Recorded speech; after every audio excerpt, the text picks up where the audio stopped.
Hello everyone, আসসালামু আলাইকুম। কেমন আছেন সবাই? আশা করি সবাই ভালো আছেন। বরাবরের মতো আজও একটি নতুন রেসিপি নিয়ে হাজির হলাম আপনাদের মাঝে। রেসিপিটি দেখে নিশ্চয়ই বুঝতেই পারছেন, আজকে আমি মিষ্টি দইয়ের রেসিপি শেয়ার করব। খুবই সহজ পদ্ধতিতে বানিয়ে দেখাবো।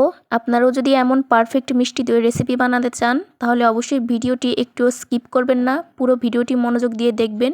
চলুন তাহলে রেসিপিটি শুরু করা যাক। প্রথমেই আমি একটি পাতিলে 2 কেজির মতন দুধ ঢেলে নিচ্ছি।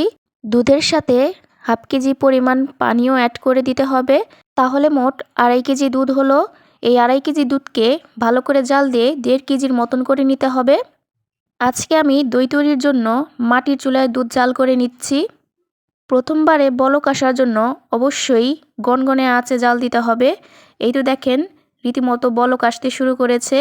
এখন থেকে কিন্তু ভালো করে নাড়তে থাকতে হবে, নিচের দিকেও ভালো করে নাড়তে হবে যাতে লেগে না যায়। দুধ জাল হতে হতে কিছুটা পরিমাণ দুধ একটি বাটিতে তুলে নিয়েছি। এবার এতে এই 10 টাকা দামের এরকম 2 প্যাকেট গুঁড়া দুধ মিশিয়ে দিব। গুঁড়া দুধ মেশানোর আগে কিন্তু অবশ্যই দুধটিকে কুসুম গরম অবস্থায় নিয়ে আসতে হবে। দুধ গরম অবস্থায় যদি গুঁড়া দুধ মিশিয়ে দেন, তাহলে কিন্তু দলা পাকিয়ে যাওয়ার একটা সম্ভাবনা থেকে যায়।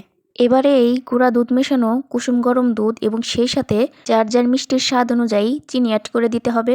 আমি এখানে প্রায় 2 কাপের মতন চিনি অ্যাড করেছি।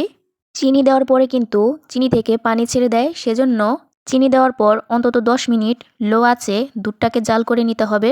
দুধ জাল করে 1.5 কেজির মতন হয়ে আসলে ঠান্ডা করে নিতে হবে, কুসুম গরম অবস্থায় না আসা পর্যন্ত। হাতে সহ্য হয় এমন কুসুম গরম অবস্থায় নিয়ে আসতে হবে। এখন আমি একটি বাটিতে বেশ কিছুটা পরিমাণ দইয়ের বীজ নিয়েছি। এবার এটিকে ভালো করে ফেটিয়ে নিতে হবে যাতে কোথাও দলা পাকিয়ে না থাকে। দই ফেটানো হয়ে গেলে এতে 4 টেবিল চামচ পরিমাণ কুসুম গরম দুধ মিশিয়ে দিতে হবে এবং ভালো করে নাড়তে থাকতে হবে। দইয়ের বীজটা যাতে একেবারে ঠান্ডা অবস্থায় না থাকে। জাল করে রাখা দুধটি কুসুম গরম অবস্থায় চলে আসলে এবার এই দইয়ের বীজটি এতে ঢেলে ভালো করে মিশিয়ে নিতে হবে। তবে অবশ্যই খেয়াল রাখবেন, বেশি নাড়তে গিয়ে যেন দুধটি একদম ঠান্ডা না হয়ে যায়। আজকে আমি গ্লাসে দই বানাবো, সেজন্য আমি 7টা গ্লাস নিয়েছি এবং সেই দুধটি আমি গ্লাসে ঢেলে দিলাম একে একে। ঢালা হয়ে গেলে উপরে একটি প্লেট দিয়ে চাপা দিয়ে দিলাম। এবার ভালো করে ঢেকে দিতে হবে যাতে একটু বাতাস প্রবেশ না করে। আপনাদের হাতের কাছে কম্বল কিংবা কাঁথা যাই থাকুক, সেটা দিয়ে এইভাবে ভালো করে ঢেকে দিবেন। আমি সন্ধ্যা 7:15-তে দই বসিয়েছিলাম এবং রাত 12:30টায় ঢাকনা খুলে দেখলাম যে দই হয়ে গিয়েছে খুব সুন্দরভাবে। অর্থাৎ মোট 5 ঘন্টা রাখলেই কিন্তু যথেষ্ট। টক দইও কিন্তু আপনারা একই পদ্ধতিতে তৈরি করে নিতে পারবেন। দেখেছেন তো কতটা পারফেক্ট হয়েছে।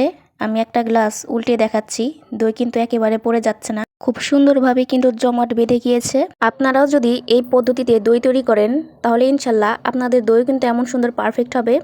আজকের ভিডিওটি এই পর্যন্তই। রেসিপিটি কেমন লাগলো অবশ্যই জানাবেন।